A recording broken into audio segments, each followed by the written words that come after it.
नारी के बिना जीवन नहीं है। हमारी सृष्टि चक्र में हालांकि महिला और पुरुष दोनों की भूमिका है। माता पिता बनना सौभाग्य की बात मानी जाती है। हमारी संस्कृति में बेटी को लक्ष्मी का रूप माना जाता है, लेकिन विडंबना है कि बावजूद इसके समाज में लड़कियों को बोझ समझा जाता है और पुत्र की चाह में मां के गर्भ में ही कन्या भ्रूण हत्या हो जाती है।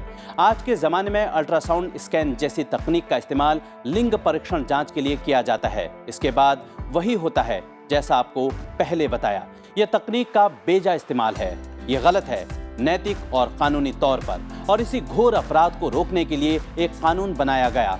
आज हम उसी पर चर्चा करेंगे।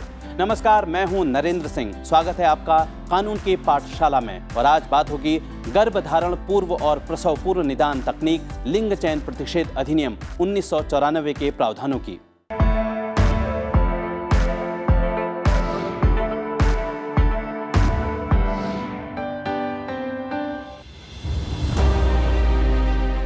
पुत्र मोह में कन्या को मां के गर्भ में ही खत्म कर देना कन्या भ्रूण हत्या कहलाता है। वर्ष 2001 से 2012 के कालखंड में देखें तो भारत में इस कुप्रथा के चलते जन्म से गायब लड़कियों की संख्या 4,60,000 प्रति वर्ष थी। तो लड़के और लड़कियों को समान महत्व देने के साथ ही लड़कियों को उचित सुरक्षा प्रदान करने के लिए गर्भधारण पूर्व और प्रसव पूर्व निदान तकनीक लिंग चयन प्रतिषेध अधिनियम 1994 अस्तित्व में आया। इस कानून को 20 सितंबर 1994 से पूरे देश में लागू किया गया।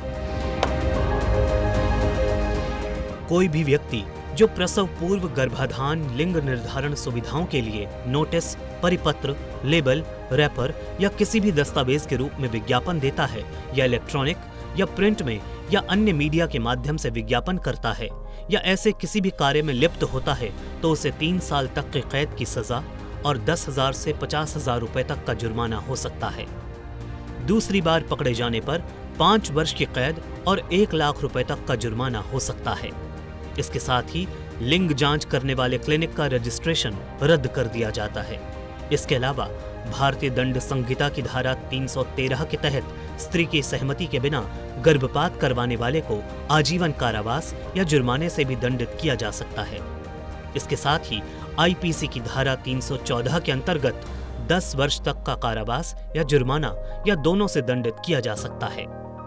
धारा 315 के तहत यदि शिशु को जीवित पैदा करने से रोकने या जन्म के बाद उसे मारने की कोशिश करने पर दोषी को 10 वर्ष की सजा या जुर्माना दोनों से दंडित किया जा सकता है।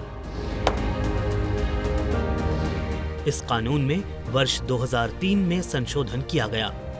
प्री नेटल डायग्नोस्टिक तकनीक यानी विनियमन और दुरुपयोग की रोकथाम अधिनियम 1994 पीएनडीटी को pre conception and pre natal diagnostic तकनीक लिंग चयन का निषेध अधिनियम पीसी पीएनडीटी एक्ट में बदल दिया गया ताकि इसके विनियमन में सुधार किया जा सके।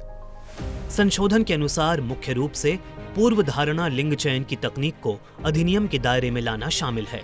इसके साथ ही अल्ट्रासाउंड को इसके दायरे में लाना, केंद्रीय पर्यवेक्षी बोर्ड को सशक्त बनाना, राज्य स्तरीय पर्यवेक्षी बोर्ड का गठन और अधिक कठोर दंड का प्रावधान भी शामिल है।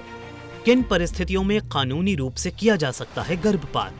जब गर्भ की वजह से महिला की जान को खतरा हो, महिला के शारीरिक या मानसिक स्वास्थ्य को खतरा हो, बलात्कार के कारण जब गर्भ ठहरा हो, बच्चा गंभीर रूप से विकलांग या अपाहिज पैदा हो सकता हो, महिला या पुरुष द्वारा अपनाया गया परिवार नियोजन का साधन असफल रहा हो। इस अधिनियम ने प्रसव पूर्व लिंग निर्धारण पर प्रतिबंध लगा दिया है।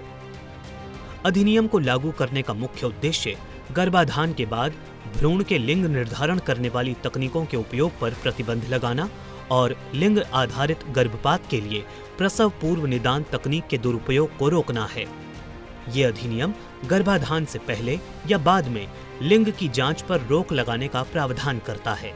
इस कानून के तहत कोई भी प्रयोगशाला या केंद्र या क्लिनिक भ्रूण के लिंग का निर्धारण करने के उद्देश्य से अल्ट्रासोनोग्राफी सहित कोई परीक्षण नहीं करेगा। इसके साथ ही गर्भवती महिला या उसके रिश्तेदारों को शब्दों, संकेतों या किसी अन्य विधि से भ्रूण का लिंग नहीं बताया जा सकता। भ्रूण हत्या और लिंगानुपात के बढ़ते ग्राफ को कम करने के लिए कुछ नियम लागू किए गए हैं जो इस प्रकार हैं। गर्भ में पल रहे बच्चे के लिंग की जांच कराने का विज्ञापन देना गैर कानूनी है। गर्भवती महिला को उसके गर्भ में पल रहे बच्चे के लिंग के बारे में जानने के लिए उकसाना गैर कानूनी है। कोई भी व्यक्ति रजिस्ट्रेशन करवाए बिना प्रसव पूर्व निदान तकनीक PNDT यानी अल्ट्रासाउंड इत्यादि मशीनों का प्रयोग नहीं कर सकता। जांच केंद्र के मुख्य स्थान पर यह लिखवाना अनिवार्य है कि यहाँ पर भ्रूण के लिंग की जांच नहीं की जा सकती। कोई भी व्यक्ति अपने घर पर भ्रूण के लिंग की जांच के लिए किसी भी तकनीक का प्रयोग नहीं करेगा और इसके साथ ही कोई भी व्यक्ति लिंग जांचने के लिए मशीनों का प्रयोग नहीं करेगा। गर्भधारण पूर्व और प्रसव पूर्व निदान तकनीक अधिनियम के तहत पिछले 3 वर्षों में कुल 425 अदालती मामले दर्ज किए गए हैं।